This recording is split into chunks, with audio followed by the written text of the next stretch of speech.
Beyer, your host of Addiction Voices of Hope, heard here on WNPQ 95.9 The Light. Addiction of Hope is presented this month by our gold sponsor, the Phoenix Recovery Support Services, and by our other fine sponsors, Quest Recovery and Prevention Services, Malone University, What's Up Ohio, and Online Magazine. Today my guest is Larry Parsons Jr. He is the Phoenix House Recovery Support Services and Second Chance Jobs Program Incorporated. How you doing, Larry? I'm doing fantastic. How are you? I am doing good. All right. Let's start off with, let's tell everybody what is the Phoenix. The Phoenix Recovery Support Services started out as a sober living environment for men. It was originally just a small one-man house. We housed about 10 people that had addiction problems. And, you know, over the years it's grown into quite a few different things that have to do with recovery. We recently got a contract to do outpatient treatment for the veterans department. So it's a lot of things. It's a lot of things. How many beds do you have now? We operate 33 beds right now. 33 beds. Do you find that we need more? I would say yes. There's a lot of room for growth, and this problem of addiction has affected a lot of young people in our community. And heroin is something that I don't think young people really knew about, and now it's exploded into our community. Right. We just had a young man that was recently attending meetings. I was put on a respirator over at Mercy Medical Center and then taken off the respirator. He was only 23 years old, I think. That's heartbreaking. Do you hear a lot of these stories? Do you see a lot of these stories every day, or? We hear a lot of those kinds of stories, you know, through the grapevine, through people that are in recovery. We don't particularly see a lot of them with the people that are in our programs or being served, but, you know, after a period of time, you might hear that somebody that's been through our program or another program has passed away due to addiction. Wow. What kind of services do you offer? How do they benefit coming to a sober living environment? Well, it depends on what the individual is looking for. Primarily, we offer a safe, clean place for people to live. Sober living is really designed around peers. Mm-hmm. It's for people that are motivated to learn how to use a recovery program. 12-step programs are the approach that we believe in our system, so we try to guide people toward those types of programs. We also have relapse prevention programming. We do peer coaching and mentoring. Recovery coaching is a huge platform that's moving forward in the state of Ohio. They've recently just integrated peer support, which was normally for mental health, and recovery coaching into one module, which is called the Ohio Peer Supporters. Nice. And they're doing certifications for people that are peers, so if anyone out there is interested and has a couple of years of sobriety, because you need that to become an Ohio Peer Supporter, you could look up Donna Conley or Jack Cameron at the Ohio Empowerment Coalition, and they can help you with getting a certification to become a recovery coach or Ohio Peer Supporter now. Well, I'll have to get that information from you and put that on my website so people can find it a little bit easier, you know, instead of having to try and remember what you just said. But when someone's coming into the house, what should they expect? Or, you know, are they nervous? I would say yes. Both? Yes. You know, the problem for people with addiction is they don't deal with their feelings very well. So it's not like, you know, when somebody comes in, they're going to tell us exactly how they're feeling. You know, they're trying to hide a lot of things. They're hiding their emotions. So I would say yes. You know, I personally had to live in this type of environment to get clean and sober. I went to treatment 6 times. Wow, 6 times. Yeah, including some detoxes too. So it was really a long, arduous journey for me to learn how to get into long-term sobriety. Okay, so when they walk into the house for the first time, what are they going to get? What are they expecting to see, hear, smell, touch? Just a normal, everyday living environment. I mean, we try to make our properties comfortable. Mm-hmm. They have clean rooms, clean kitchens, leather furniture. Nice. Yeah, it's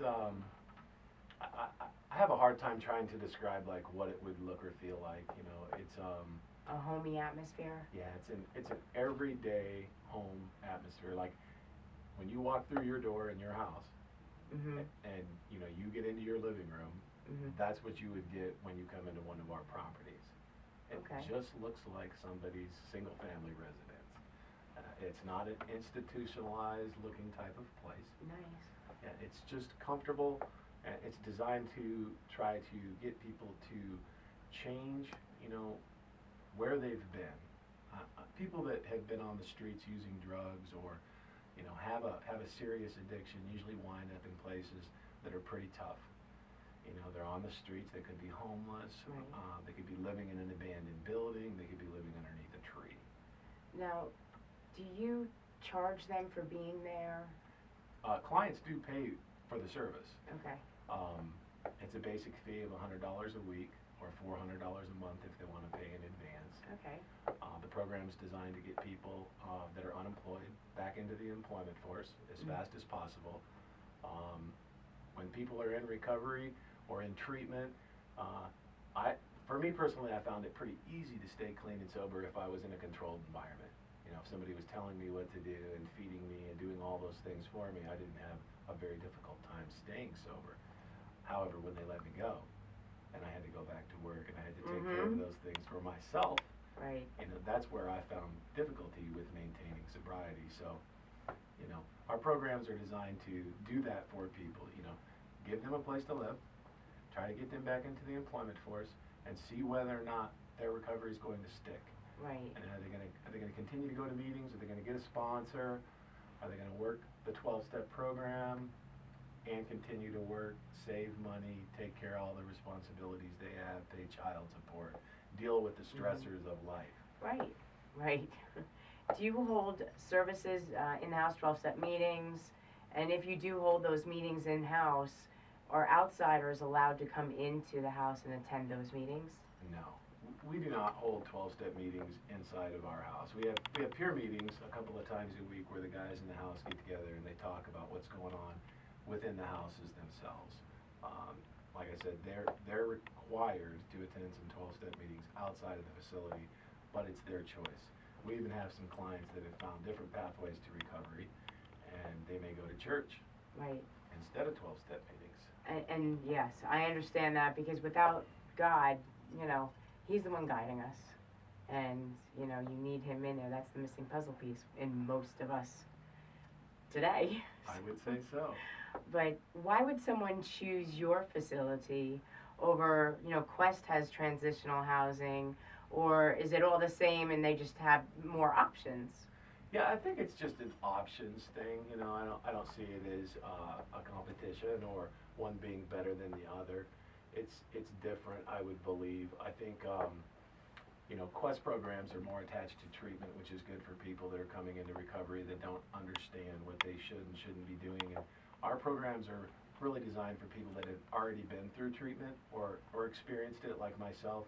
And in the last treatment program I was in, my counselor said, listen, you're going to a sober living environment when you leave. And I looked at him like he was crazy, and I thought, what is that? Right. I'm in treatment. I'm going to be done in 2 weeks, and I'm going back to work. Right. He said, no, you're not. You're going to go to a sober living environment, and you're going to stay there until you figure out how to stay clean and sober. So that was my first introduction to clean and sober living. And, you know, like your earlier question, yeah, it produced a little bit of fear, and we went out and we experienced what it was like, looked at a few different properties, and I wound up living in it. Oh, wow. That's awesome, though. I mean, that is scary. Is there a time limit that they can stay, or do they have to be, is it 1 year or they can live there forever? I mean, how long do they get to stay? We like clients to stay for 6 months to 12 months. Okay. I think that's, you know, probably what would be best for most people. The conditions aren't always optimal. I can't always say that somebody could stay that long. We've had clients stay upwards of 2 years and more. And I don't believe that anything beyond that is very healthy. You know, I think that's a point where maybe they're afraid of getting back into the real world and doing some of those things for themselves. But that's just my personal opinion. It doesn't necessarily mean it's true. Right. Do you find that happening where they are. It's like, you know, if you've been in prison half your life and you get out and you just do something to get back in because that's all you've known. Do you see that happening much in your house? No, we don't. We don't see a lot of people leaving our programs and then trying to get back in because they're uncomfortable with the outside world. We do have some repeat business due to people having some lapses, Okay. you know, going back out and drinking or using drugs again. But we don't see people actually just returning because they're afraid to live in the world. Right. Well, if you have a question for Larry, please give us a call at 330-492-6881. And please go like us on Facebook.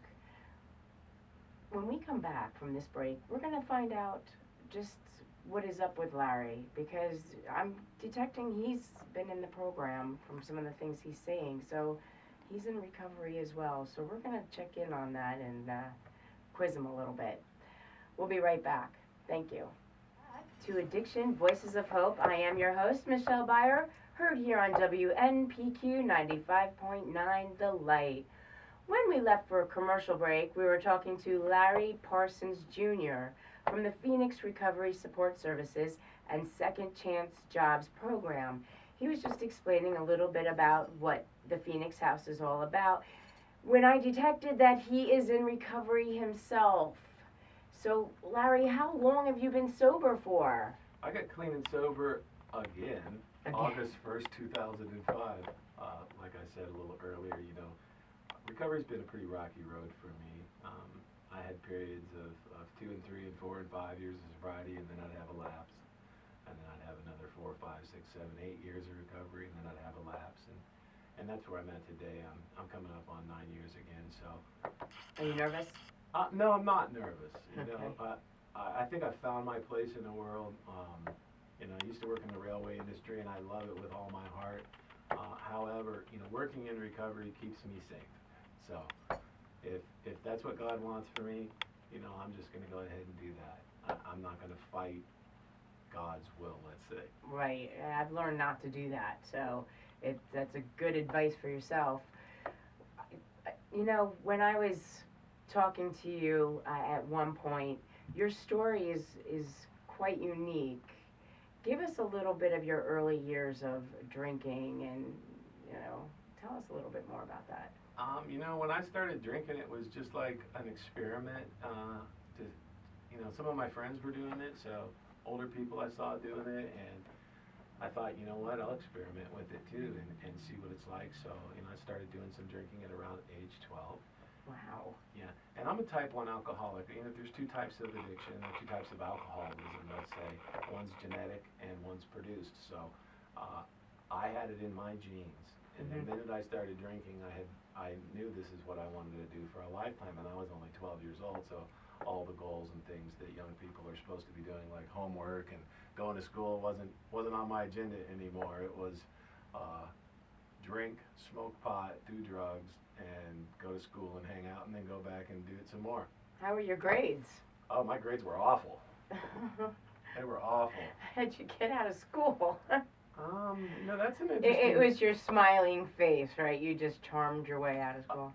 I basically did, believe it or not. That's funny. And when I was in the 8th grade, my counselor, I remember his name, and Mr. Carbonell, and he was like, you know, I think he played bass guitar, and he'd probably experimented with drugs and alcohol himself, so he had recognized there was something wrong with me in the 8th grade, and he told me he was going to hold me back. Okay. And I charmed my way right out of that.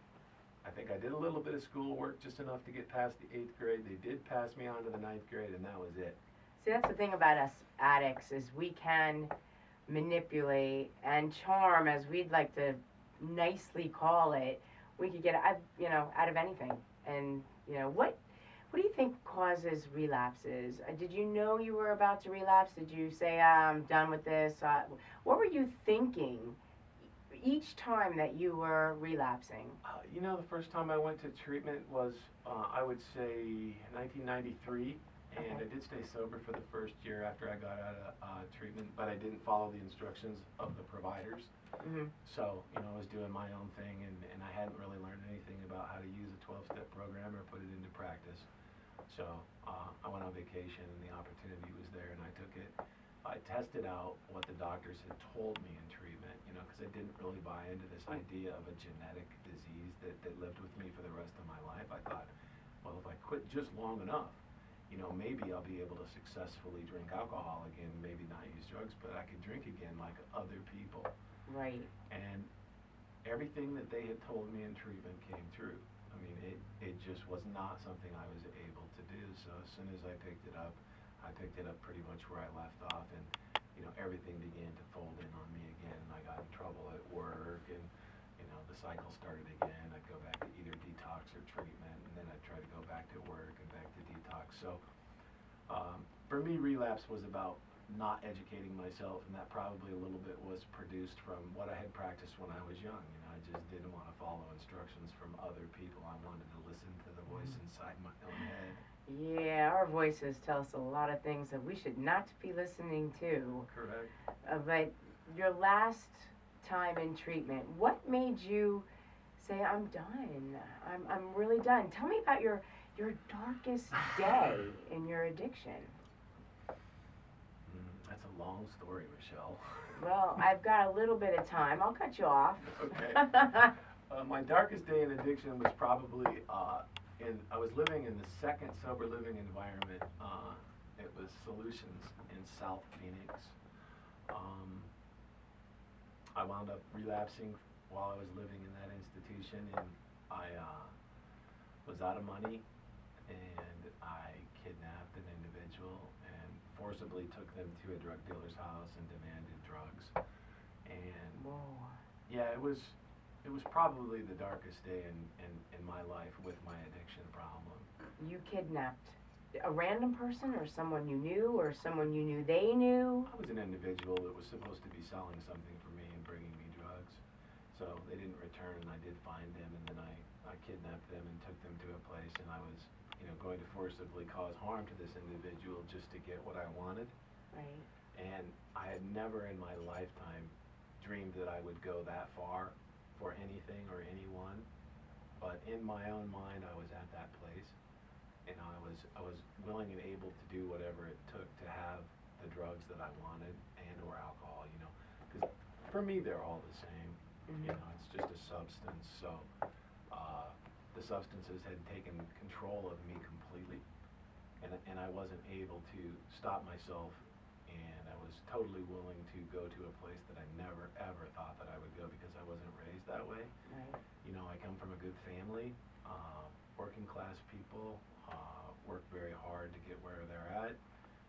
They taught me all the right values, you know, even though I strayed when I was very young, and because I'm a type 1 alcoholic, I found myself only wanting to drink alcohol and do drugs at a very young age. You know, I was able to charm my way even past my own parents. So I think that's easier to do than anyone else. Your parents tend to believe their kids a little bit too much, I think. You know, I think my parents knew what was going on in my life pretty early, but I wasn't willing to allow anybody to interrupt what I wanted to do.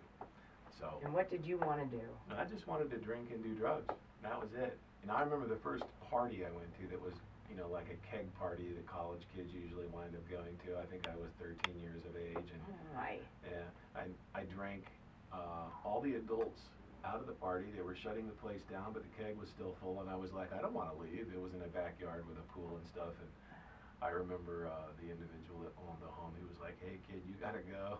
And I was like, I don't want to leave, you know, there's beer in the keg, and can I just stay in your backyard and drink? And he said, yeah, I guess, you know, if you don't cause any trouble or do anything, just sit here and stay there, which I did. Okay. Did you ever go to jail or prison? No, I've never been to prison. We have to take a short break. Answer that question when we come back. Well, you did answer it. If you have a question for Larry, please give us a call at 330-492-6881. Welcome back to Addiction, Voices of Hope. I'm your host, Michelle Beyer, here on WNPQ 95.9 The Light. We were talking with Larry Parsons Jr. today, and he was just about to tell us about his felony. I'm always curious to hear people's stories with their getting out of jail time, because you said you got out of jail, because I never got out of jail time, no matter what I did. Is that right? Well, no, I spent a lot of time in small municipal jails and municipal courts, and you know, when I was young, I knew I had a very serious problem. I knew my addiction wasn't something that I was willing to let go of. So every time I found myself in just a little bit of trouble within a city, I would move.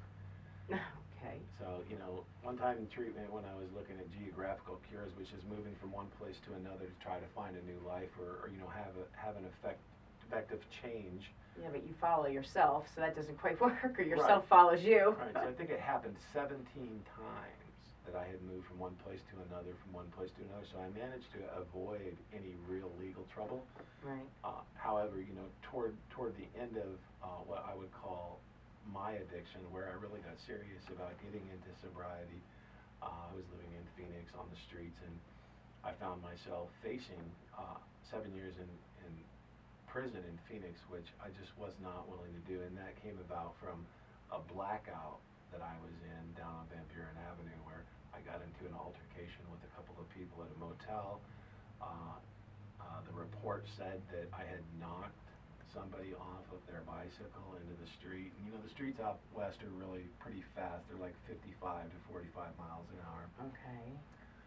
I had woken up in the county hospital handcuffed to a gurney.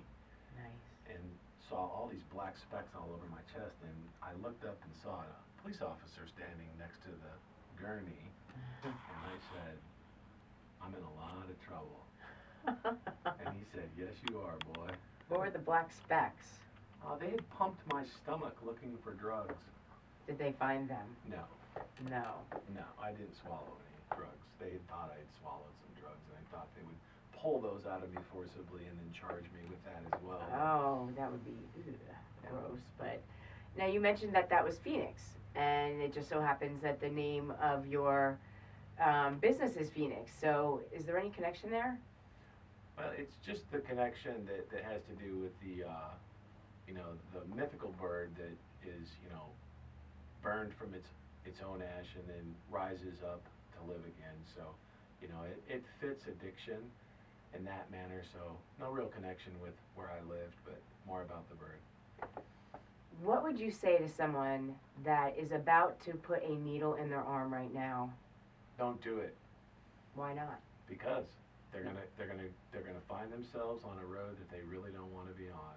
You know, it's gonna take them places where they never ever dreamed they would go. I was very fortunate to get out of my felony.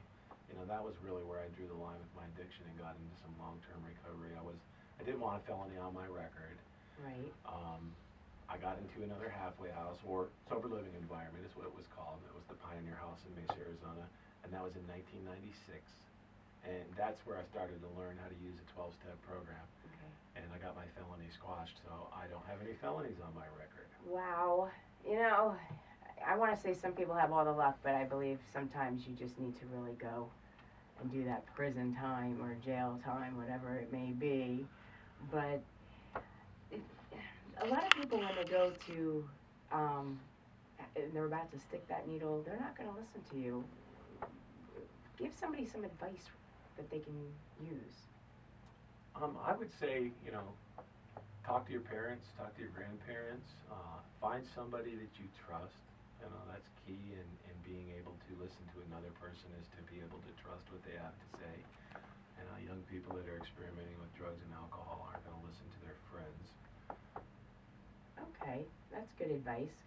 Well, that is all the time we have for today. But before we leave, please remember, addiction doesn't only affect the addict, it affects the people around them, including their children. If you would like to be a guest on my show, please visit my website, addictionvoicesofhope.com. Tomorrow we'll have the rest of Tracy Smith Maldondo's interview. So tune in tomorrow on WNPQ 95.5 The Light. I'm Michelle Beyer for Addiction Voices of Hope. Have a great day, and don't forget to love yourself first.